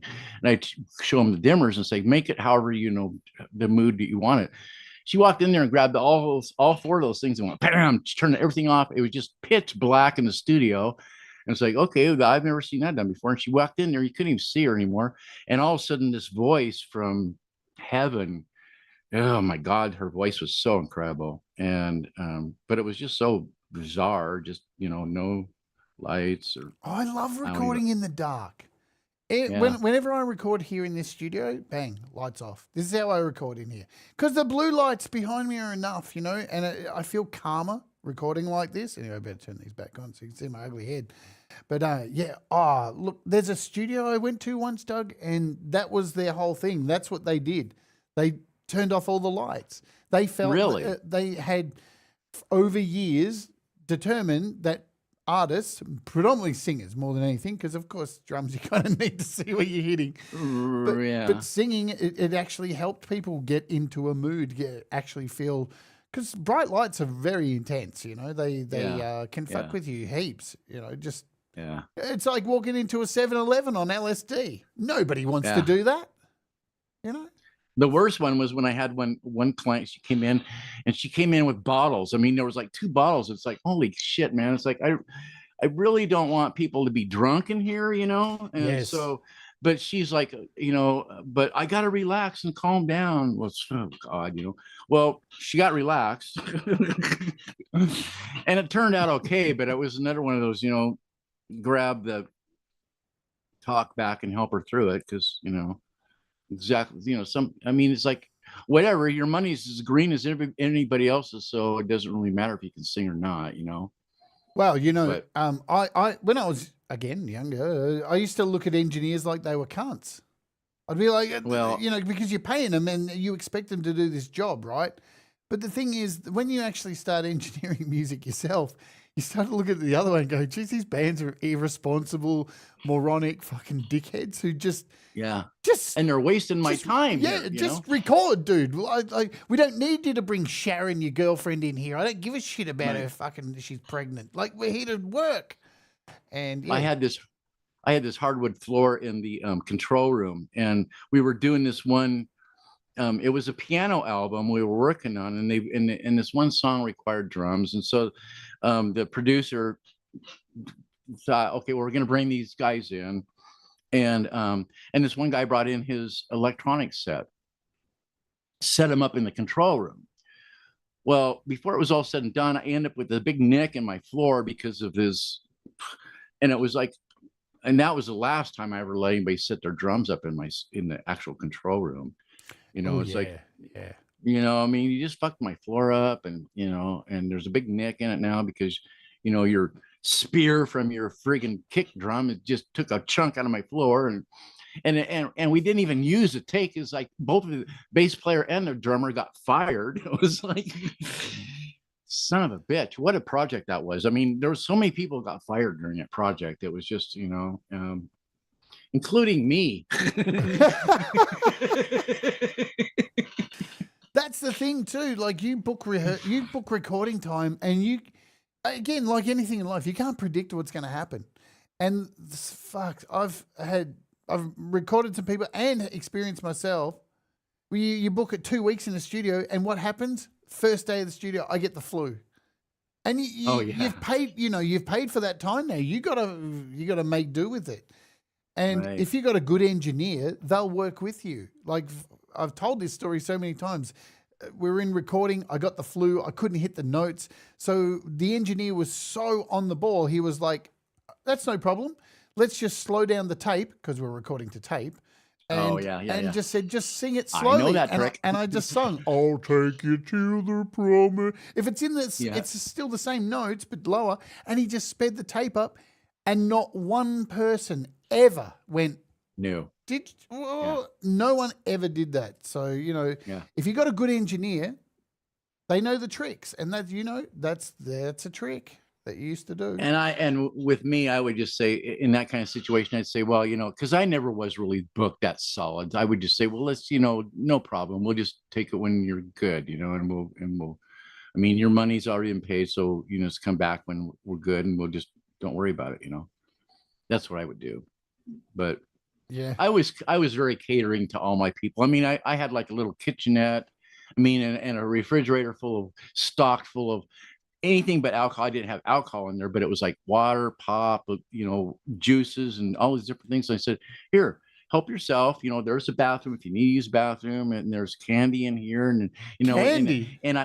Candy, and it's like, which is, you don't want to give singers candy, but I mean, I'd rather give them candy, man, because they take everything else, especially your girlfriend. So yeah, I had roses. I mean, because our property, we had several areas where there was roses and stuff. So I would always, when I was getting ready to, bring in some new people, especially, I would have roses, like a dozen roses on the, so I made it to where it was like really comfortable for people. And I also, I wasn't like, I would encourage people.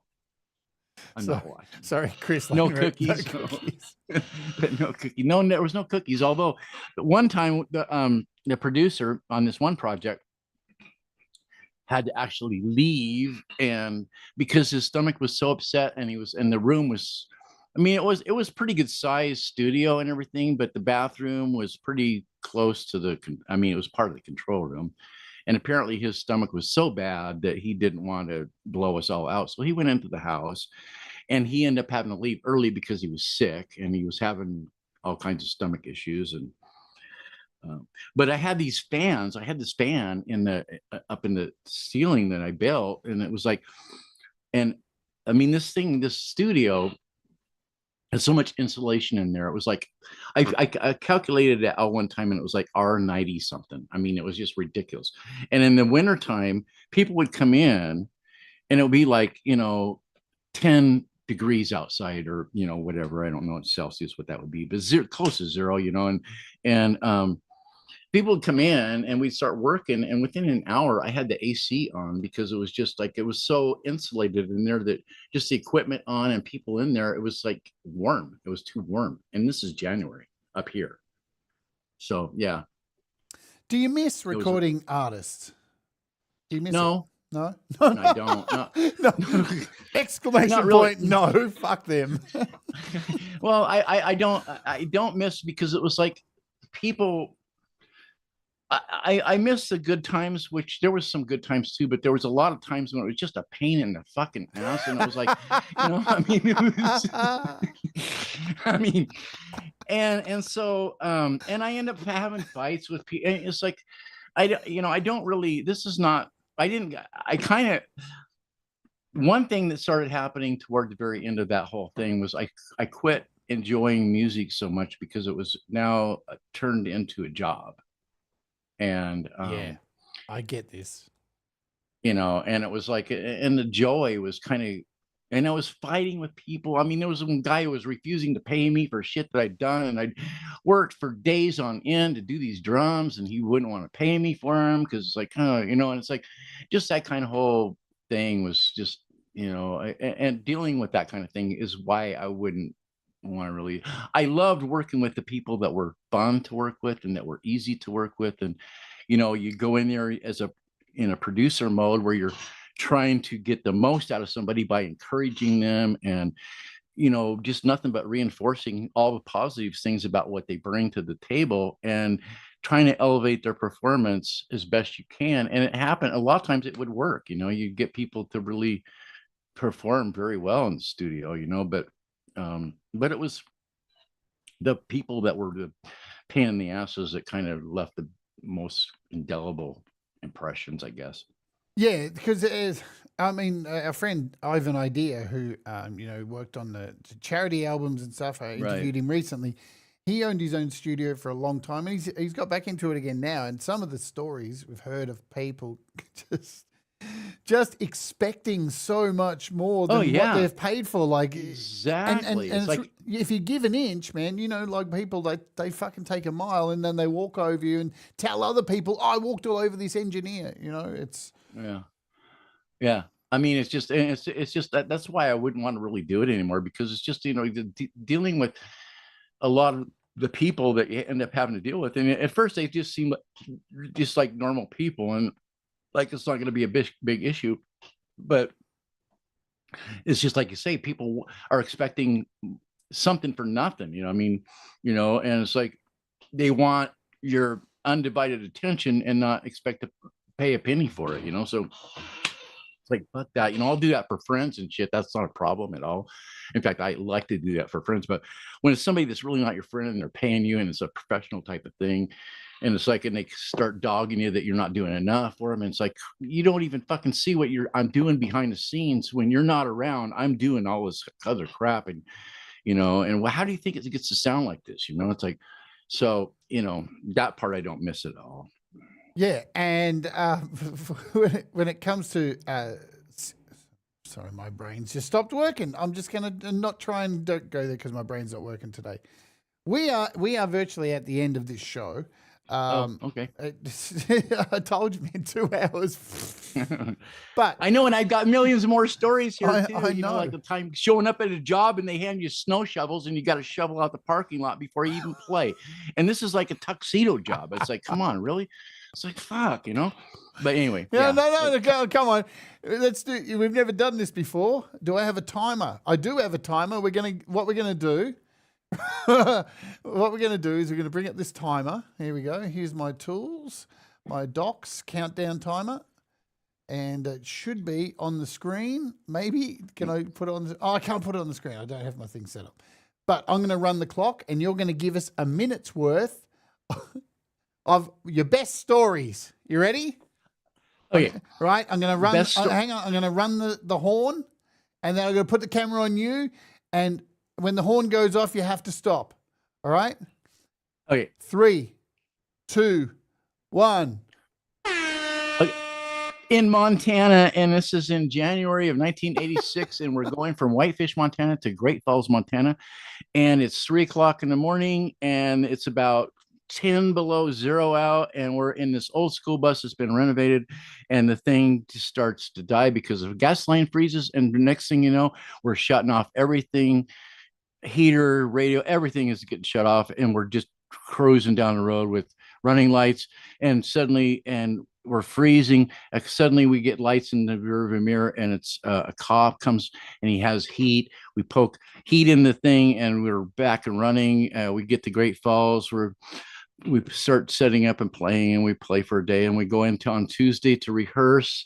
And on the screen, I think it was a Challenger. The one in January of 86 blew up. So time reference. We saw that happen. All right. Hang on. I'm Hit all the wrong buttons. All right. I made it. I could have went to another story about the shoveling, but I didn't do it. You know what? Here's the thing. These shows, 2 hours seems like a long time, but it never is enough. And that's the thing. And we have people come back. So you'll be welcome back, and we'll delve further next time, my friends, because the horn has sounded. Okay. And I unfortunately will most of the time go overtime, but I actually have to go and have I know you do. have Yeah, my I know you brain do. scanned in about 3 hours time. So great job. Hey, we do have what have Thank you so much. What have you got coming up? What have you got in the future? What are you looking at musically? Have you got anything in the oven that you're baking at the moment?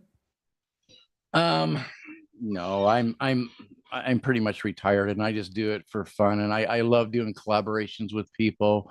That's kind of my thing now. I'm gonna do this song timbre thing, I think. And I mean, I don't really have much of anything in the works at all. I just, like I said, just doing some collaboration with people. I mean, if anybody wants to do a Zeppelin thing and they need a singer, I can probably pull it off. Yeah, well, hopefully you're gonna get your track in for the Music for Life album as well too, because we love you. Yeah, I want to do that. Excellent. I want to do that. The last question I ask I'll tell you guys. So we're closing today. Doug's got a premiere. We're premiering his brand new song. But I've got the last question I've got to ask. We have to do it, even though everyone knows the answer already. If somebody, Doug, was considering becoming creative, when would be the best time for them to start? The day that you get ready to die. No. It's like the sooner the better. I mean, yesterday would have been. I love that one. Perfect. Yesterday, all my troubles seemed so fun.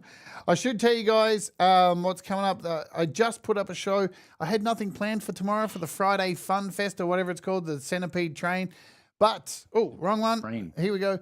But I have a show up, so I'm taking a look at this new Naiad soundscape thing from Compose Audio for Soundbox. And so that's actually happening tomorrow. It is listed on the channel if you want to check that out. Then there's this photo here of Brad and Ivan Idea as the ambiguously gay couple. Oops, that's not the image I wanted to put up. That was the wrong one. But we also are going to be back here on the weekend with the Creative Hour. I think this week you guys have selected music for me to play, a genre, and you're so kind, everybody. You picked disco, didn't you? But we're doing this weekend. It looks like it's disco. I'm going to have to make a fucking disco song in an hour. So there's Devoted that. disco. Man, you put up 3 good choices and disco, and everybody picks disco. I picked disco. I've never made a disco song in my life. So, oh well, all good. That's why. So we're going to go out and play this premiere right now. If I can get it all going, tell us, Doug, what is this premiere? This is actually something I stumbled across when I was getting ready to do that song Everly, that Frank Turzo song, and I came across this, and when I did, I had to shoot Lori this one because this is a piano thing, and so Lori of Lori's Mishmash, I had to shoot her one. So this was really, I wanted to bring this to life, and Leela did the video for me, which, bless her heart, she's just such a great friend, and we're hoping to actually meet up soon, and maybe we'll do a show together. I don't know, but yeah, this was basically dedicated for Lori, and it's a piano thing, so it's a premiere. Nice. It's a premiere. We're going to play it here. Then after the show, it'll go live, so you can go and check it out. I'll probably see if I can paste the link. I think I can do that. I think I can. I can check. All right. You ready to go? Thank you, Doug, so much for coming on. Thank you, Jade. It was wonderful. It's been awesome. Before I go, I just want to share this story. I shared this on the members channel the other day. Doug is such a sweetheart, right? So just to give you a bit of a giggle, I asked him to send the bio through for this interview, which I ask everybody. A few sentences, that's all I want. This man here went and put together a fucking Word document, all beautifully presented with photos and everything in it. And it was such a shame because I don't have Word on my computer. And I couldn't open the motherfucker. And I'm like, how am I meant to get the photos off there? But it was so sweet. And then you put everything down in a text document, and That's a shame. I couldn't open it up, but I thought that was very endearing. I do love it when people go and put time into stuff like that. And here's me just going, just send it to me in an email. Don't need anything fancy because I'm a dick. And I'm turning into my mom. You know, she did shit like that. Nice. All right, this is All the Buzz. Are you ready? Do the things that make you happy, folks. Mistakes make you better. We'll all rise together. We'll see you on the next one. This has been Doug Kidder. I've been Jade Starr, and you've all been you. Stay true, be you. Let's oge. Boom.